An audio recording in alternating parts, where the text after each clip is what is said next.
Dear friends, welcome to our channel. We are very happy to share with you different stories about love and betrayal from around the world. Now let's begin our story journey today. Congratulations, dear, your hard work has finally paid off. Sienna's voice carried through the air of the upscale office with an unsettling sweetness. I've decided to promote my new boyfriend instead of you. He's better at teamwork. Griffin calmly gazed at his wife. Her smile hung on her perfectly painted lips, that smug expression like a blade piercing his chest. 12 years of marriage completely collapsed in these brief seconds. He showed no surprise or anger, simply took an envelope from his briefcase and gently placed it on her desk covered with design drawings. I understand, he said, his voice surprisingly calm. This is my resignation letter. Sienna's smile twisted slightly, uncertain if this was the reaction she had expected. She reached out to take the envelope, not knowing that hidden inside was not just a resignation letter, but the beginning of a carefully planned revenge. Griffin turned and left the Bloom and Wild Floral Studio, the business he and Sienna had created together. The spring sunlight shone on his face, but he felt only coldness. 3 months ago, Griffin still believed he had a perfect marriage. He and Sienna were the golden couple of the gardening world. He managed the cultivation and operations of the Evergreen Haven Garden Center, while she ran the adjacent high-end floral studio. Their professional areas overlapped but had different focuses, forming a harmonious complement rare in the industry. Griffin stood in the center of his greenhouse, examining the plants around him. As a botanist and gardener, his attitude toward these green lives was almost reverential. His fingers lightly brushed over a row of hemlock, a plant containing painful toxins, but in his eyes, they were simply another example of nature's exquisite design. Griffin, I got the designs. His assistant Marlowe walked into the greenhouse, handing him a document. That batch of rare orchids that arrived yesterday doesn't look very good. Do you want to take a look? Move them to a different position. Put them on the shelves on the east side. The humidity there is more suitable for them, Griffin said, his gaze still fixed on the designs. Is this the new project? Willow Creek Estate. Yes. The designer your wife recommended, Theo. He wants us to provide some uncommon ornamental plants. This is his complete list. Griffin glanced at the list and frowned. These combinations are strange. Some plants placed together will mutually inhibit growth. Tell him we need to discuss this again. Aren't you going to attend that industry cocktail party with Sienna tonight? Maybe you could talk to him in person. Griffin nodded, not realizing how this simple cocktail party would completely change his life. That night, Griffin and Sienna arrived at the annual floral and gardening industry cocktail party held in Boston's most upscale rooftop garden. Sienna wore a bright yellow dress, as dazzling as the sunflowers she carefully cultivated. This is an important night, Sienna murmured as they entered the elevator. People from the Meadowlark Foundation will be coming, and I hope to secure their annual event decoration contract. Griffin gently squeezed her hand. You'll succeed. No one is better at impressing those discerning philanthropists than you. I need you to be charming tonight, she said, with a hint of uncertainty in her tone, especially in front of Adeline. I'll do my best, Griffin smiled, although he preferred dealing with plants rather than people. The party was crowded, the air filled with various floral scents and the aroma of champagne. Griffin and Sienna were soon pulled into different conversation circles. While he was talking with a collector interested in rare succulent plants, he noticed Sienna's laughter coming from across the room. She was conversing with a tall, fashionable man whose gestures were elegant and passionate.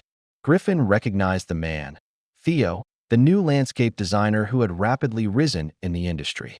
There were rumors that his design concepts were bold and innovative, but from a professional perspective, Griffin always felt that those designs, though visually stunning, lacked a deep understanding of plants' natural habits. That's Theo, a voice came from behind Griffin. He turned to find Oren standing there, a veteran garden designer and his friend of many years. He's quite hot right now, especially among the ladies. Griffin shrugged noncommittally. I hear his designs are popular. Popular? Oren sneered, taking a sip of champagne. That's because people are easily fooled by appearances. His designs are pretty but impractical. Those plant configurations wouldn't survive a season in a real environment. Though, he gave a meaningful look at the laughing Sienna. He certainly knows how to please clients. Griffin felt a pang of discomfort, but quickly attributed it to the noisy party environment.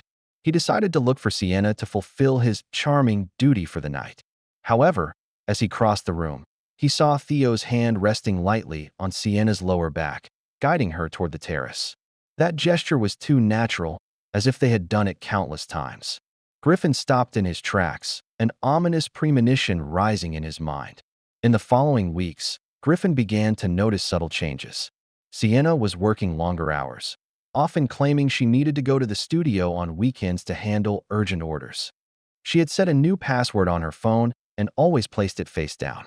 When he tried to discuss their joint business plans, she seemed distracted, often brushing him off. "I was thinking," Griffin said one night during a rare shared dinner. "Perhaps we should consider expanding the greenhouse to cultivate some rare species. I've noticed the market demand in this area has been growing in recent years." Sienna absent-mindedly poked at the food on her plate. Sounds good. You're not even listening to what I'm saying, are you?" Griffin put down his fork and looked directly into her eyes. Sienna finally looked up, with a somewhat guilty expression.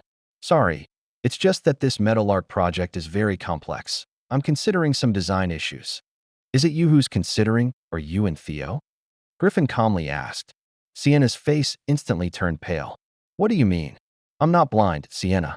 The interaction between you two is quite obvious. We're just collaborating on a project," she quickly said, but her gaze was evasive. "He has unique insights on visual design that are valuable to the studio."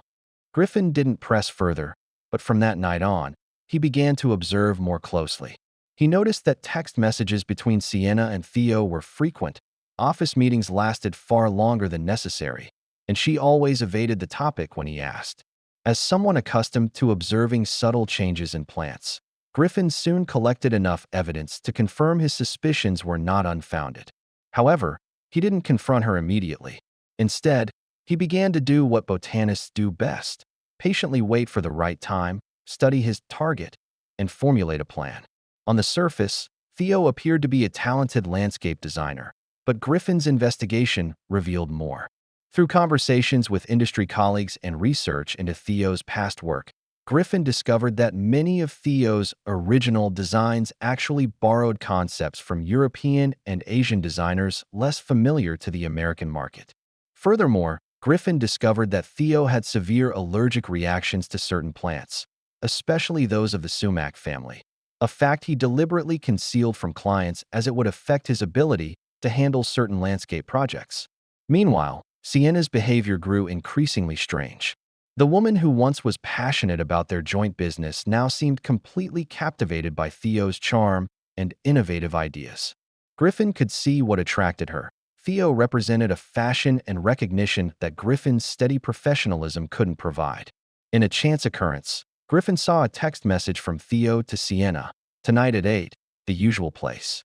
Can't wait to see you in that red dress." At that moment, all his doubts were confirmed. However, the real breaking point came when Griffin discovered that Sienna was planning to split their jointly created business and push Theo as the new partner. He found draft legal documents in Sienna's office that clearly outlined plans to exclude him from key decisions. The day after this discovery, Sienna summoned him to her office, with that nauseating smug smile, to announce that she was going to promote her new boyfriend instead of him.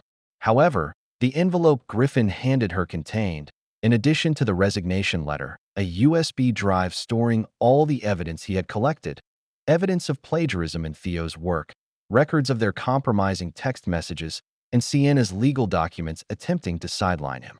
This was just the beginning.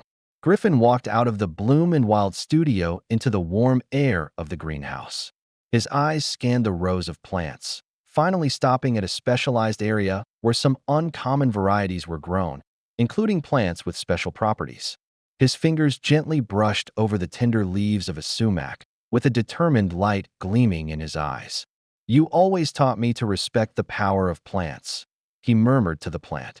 "Now it's time for others to learn this lesson too." Griffin's knowledge of plants far exceeded that of ordinary gardeners. He had earned a master's degree in plant toxicology from Harvard University and had participated in research on extracting compounds with medicinal value from poisonous plants.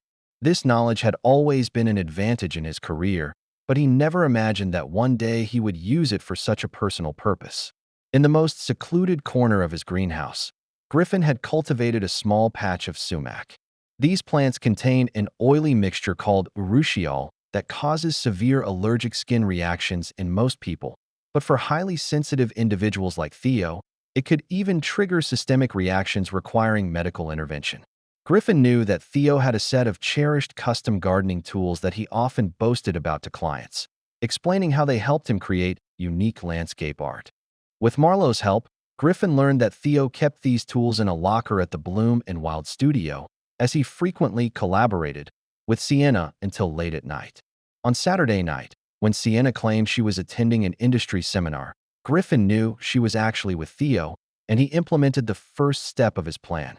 He put on protective gloves, extracted the oily substance from the sumac, then infiltrated the studio and found Theo's toolbox. He carefully applied a thin layer of the urushiol mixture on the handles of the tools, enough to cause a severe reaction but not be detected immediately. The next day, Griffin initiated the next phase of his plan. He contacted several respected senior designers in the industry, including his old friend Oren, sharing the evidence he had collected about Theo's plagiarism. At the same time, he anonymously provided the same information to several major gardening and design industry publications. "Are you sure you want to do this?"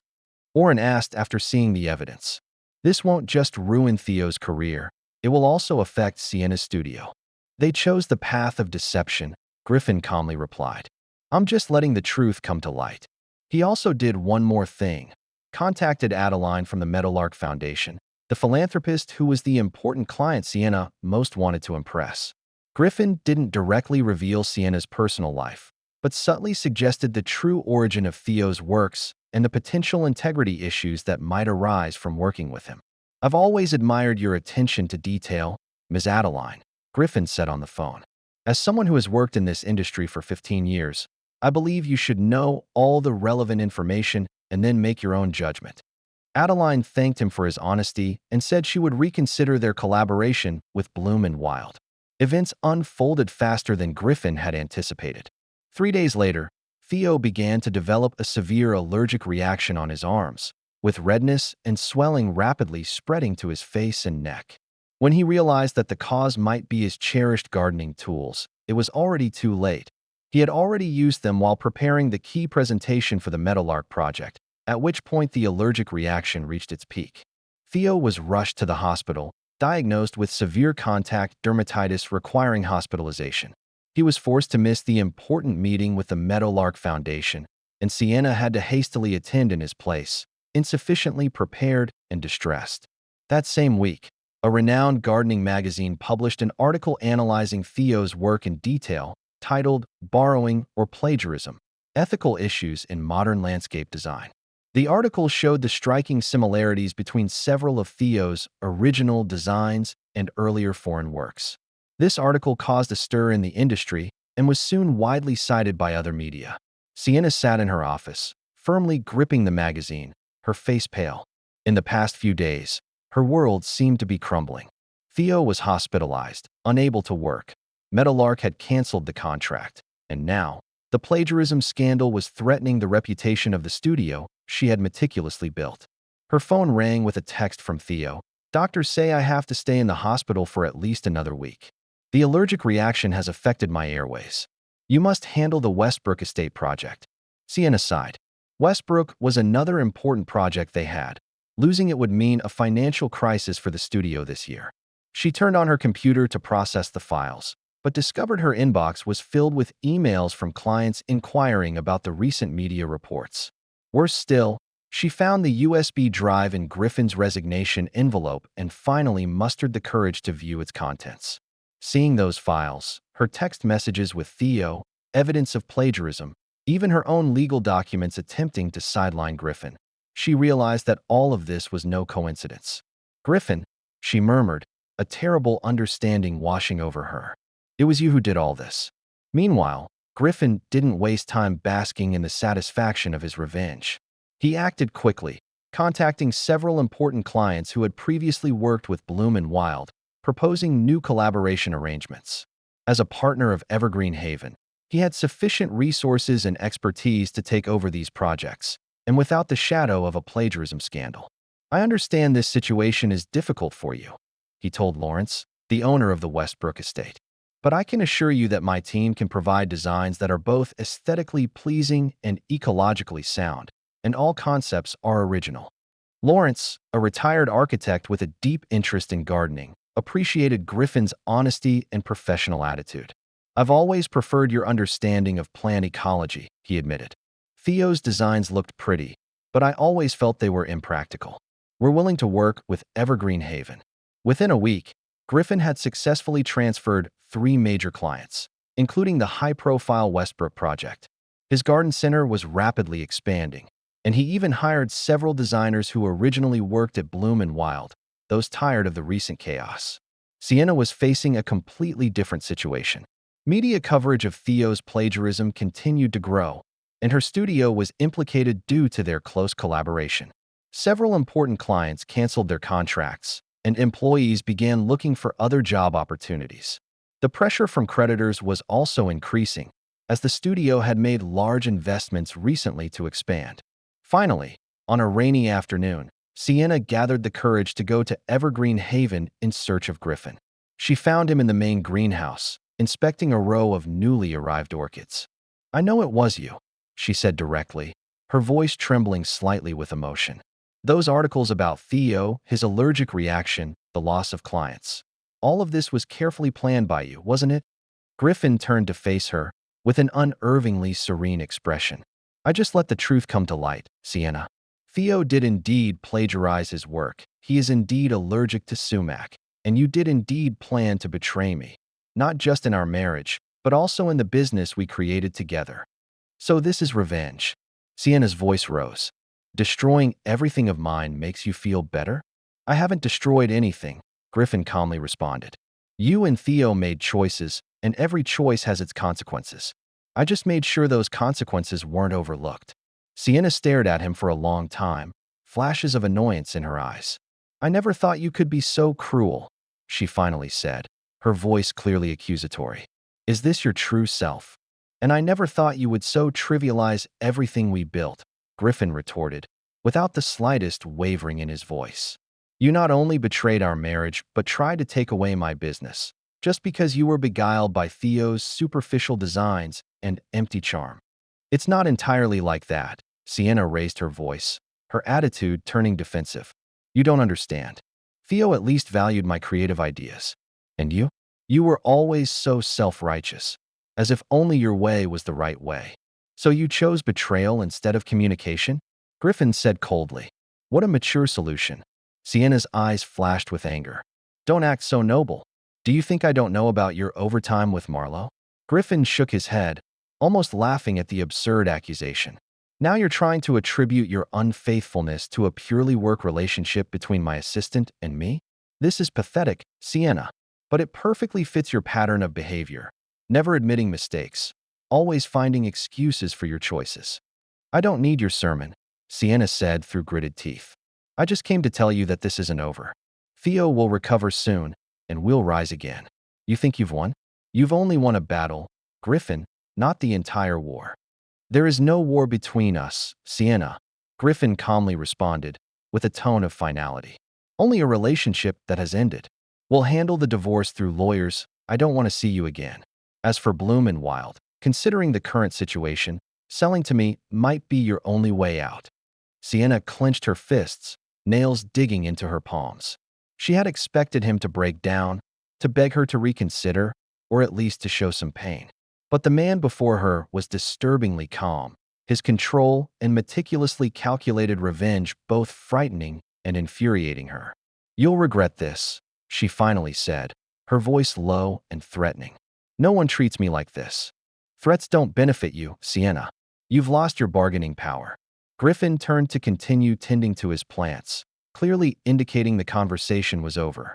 "Please leave my greenhouse." As Sienna stormed away, the spring rain beat heavily on the glass roof, with thunder in the distance. Griffin didn't look back at her silhouette, but focused on the plants before him.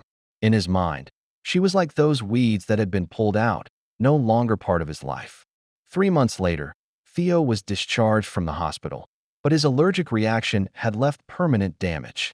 His immune system had become abnormally sensitive, and even slight contact with certain common plants would trigger serious reactions. For a landscape designer, this amounted to the end of a career. What does this mean? Theo roared in the doctor's office. You're saying I can't touch plants anymore? This is my profession. I'm sorry to say, Mr. Theo, the doctor calmly explained. Your body has developed an extreme sensitivity to urushiol substances. This sensitivity is likely permanent. I would recommend considering a career change. Theo's despair quickly turned to anger. He was convinced it was all Griffin's plot, but he had no evidence. When he tried to contact Sienna, he discovered she was no longer answering his calls. Meanwhile, Sienna was facing her own predicament. Bloom and Wild's clients were terminating contracts, and employees were resigning one after another. The article about Theo's plagiarism had evolved into a questioning of the entire studio's integrity. Worse still, several important clients had signed with Evergreen Haven, convincing her that Griffin was systematically destroying her business. On a Friday afternoon, she found a creditor's notice posted on the studio door. Her investors, seeing the company in such a state, decided to withdraw funding and demand loan repayments. Sienna stood at the entrance, feeling dizzy. Just 3 months ago, she was a successful businesswoman with an enviable marriage and career. Now everything was crumbling. You can't just give up like this, Theo told her on the phone, his voice filled with desperation. We can sue him. He must have tampered with my tools. With what evidence, Theo? Sienna scoffed. Do you think the police will believe the accusations of a plagiarist and a cheater? Besides, those tools have long been disposed of. Then we'll publicly accuse him, expose his revenge on social media. And then what? Let more people know about our scandals. Sienna's voice was full of sarcasm. Wake up, Theo. We've lost. There was a moment of silence on the other end of the phone. So you're abandoning us? Just like that. Us. Sienna laughed bitterly. There never was in US, Theo. Just you using me to get close to my clients, and me using you to spite my husband. Look at us now, both with nothing. After hanging up, Sienna looked at the empty studio and decided to accept reality. The next day, she contacted Griffin's lawyer, indicating her willingness to sell the remaining assets of Bloom and Wild and the client list. 6 months later, Evergreen Haven had completely transformed. Griffin had not only expanded the size of the garden center, but also integrated the high-end floral business that once belonged to Bloom and Wild.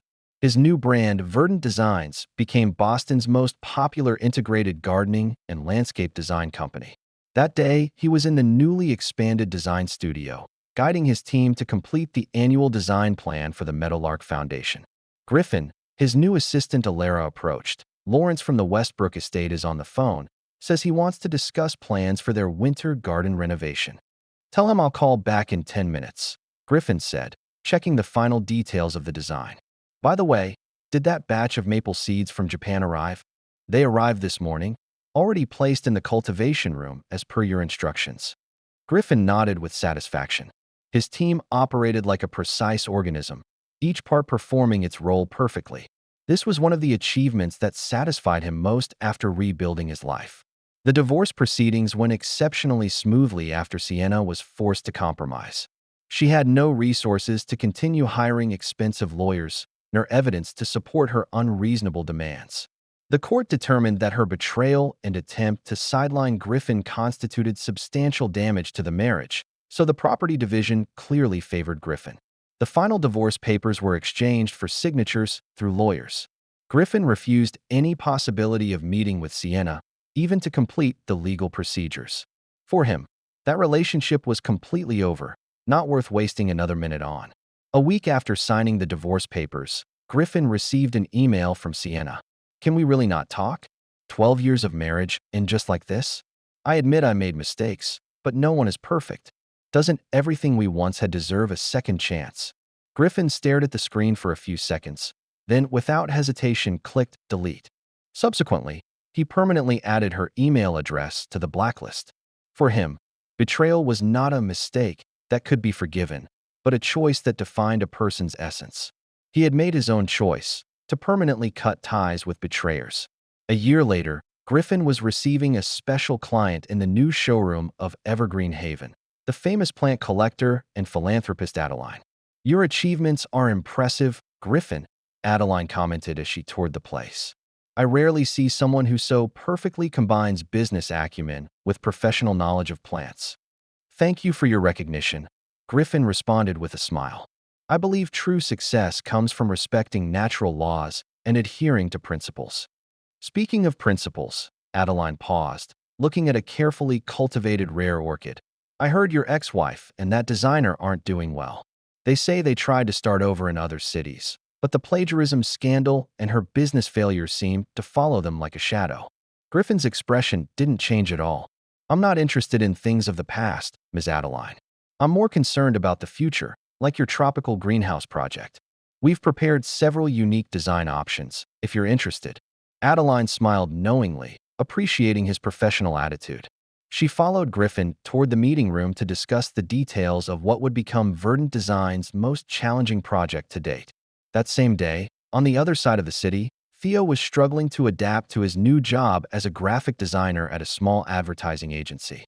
The after effects of the allergic reaction prevented him from having contact with any plants. His design career had been completely ruined. Worse still, wherever he went, the article exposing his plagiarism would always be mentioned. In the design world, he had become a laughingstock. Sienna was even more ruined. After losing her studio and reputation, she was forced to sell most of her assets to pay off debts. Now, she lived in a small apartment and worked as a sales clerk in a common flower shop. Ironically, the only place willing to hire her, as no one trusted her design abilities anymore. Every time she saw an advertisement or report about Verdant Designs, she felt a pang of pain and regret.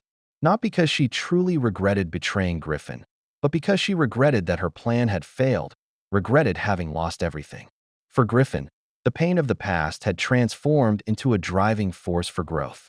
His company thrived, his expertise was widely recognized. More importantly, he had completely freed himself from that failed marriage, without any regrets or longings. As he walked through the gardens he had designed, watching the plants flourishing under his careful care, he felt a profound satisfaction. In nature, every injury is an opportunity for growth. Every betrayal has its deserved consequences. And he, Griffin, had mastered the art of not just surviving adversity, but thriving in it. If this story resonated with you, please don't forget to like, share, and subscribe to our channel for more fascinating content. See you in our next story.